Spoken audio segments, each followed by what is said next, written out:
Nerd Morning, everyone. My name is Jeremy, and this is the Nerd Morning Show. Today on the Nerd Morning Show, we're going to be talking about the audiobook Lux. This book is written by Brandon Sanderson and Stephen Michael Bohls. I am really a big fan of Brandon Sanderson. Everything that he touches, I'm always really excited about. And this was definitely no exception.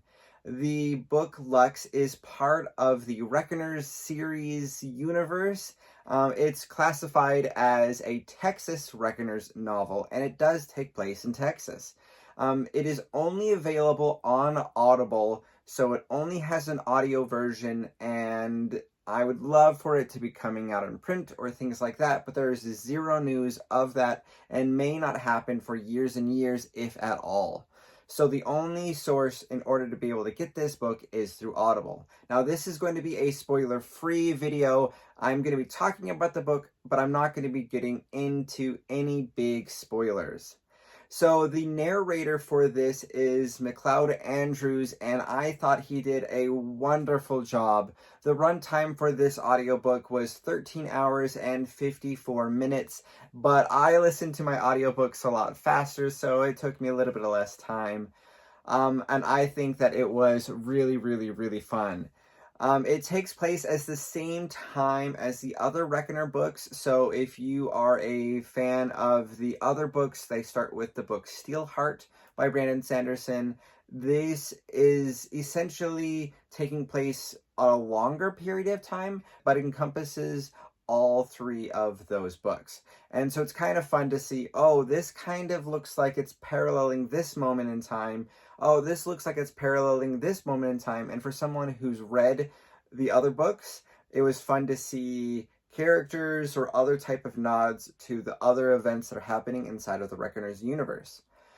That being said, this book is helpful to have knowledge of the other books, but it is not essential. So if you wanted to just pick this up and give it a try without having read any of the other Reckoners books, you could do it. I think that there is an added level of satisfaction seeing characters like Prof, who we know from the other books, make appearances here, and you're going, oh, I know who he is, I know what he's about, and some of the things that they're hinting at here, you go, oh, I know those connections, and that's really satisfying.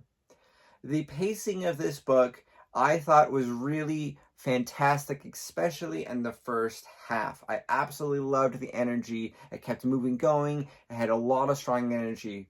The second half of the book has a little bit of a different tone, and I felt like it had some stop and go energy. It was still really good, but it had parts where I was like, oh, go, and then parts that I was not feeling as much energy, and then I'd go, and then I would slow down again, which in some ways made it so I had spots where I could take a break, or I could kind of reset myself, or things like that, which is helpful. But that first half just was a lot of good, strong energy that just kept me moving from the first half pretty much in one sitting. This book is a superhero genre book, definitely. It's, that sci-fi fantasy subgroup.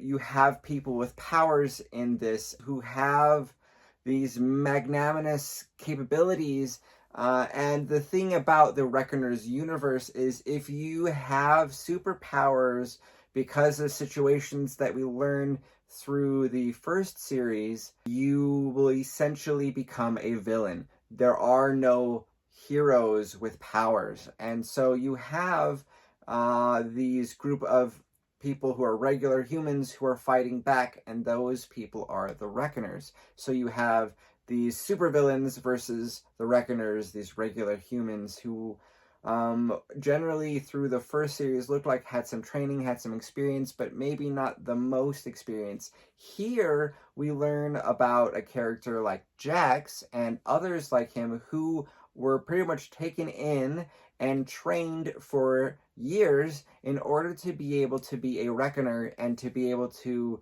essentially be a super spy assassin taking down these supervillains. And that was really cool to see that other side of the Reckoners organization and being able to explore things, because we learn, and we've kind of already knew, that the way that things were operating inside of the group with David Charleston and David Charleston's experiences, he's the main character in the main Reckoner series, is a little abnormal, and he gets in there and joins under some unique circumstances. And here we see maybe this is a little bit more of how things are supposed to run. So like I said, the main character here's name is Jax, and he's smart, he's techie, he's really, really good with a sword, and I think the atmosphere and energy that I get him reminds me very much of the main character David from the other series. And that, I think, is really fitting and really cool. The book's name, Lux, is given to it by a floating city in the story named Lux, and it's ruled by the super-powered epic named Life Force.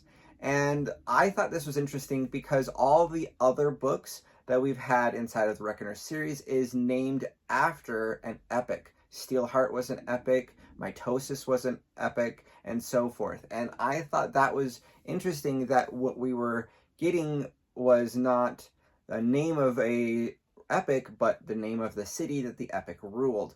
But the city itself has a strong character all in itself. I mean, it's not like something that's up and moving and doing things, but it's such a unique and interesting environment, and all the different epics that are there to help it operate the way that it does is pretty dynamic, and I think deserving of the name of the story.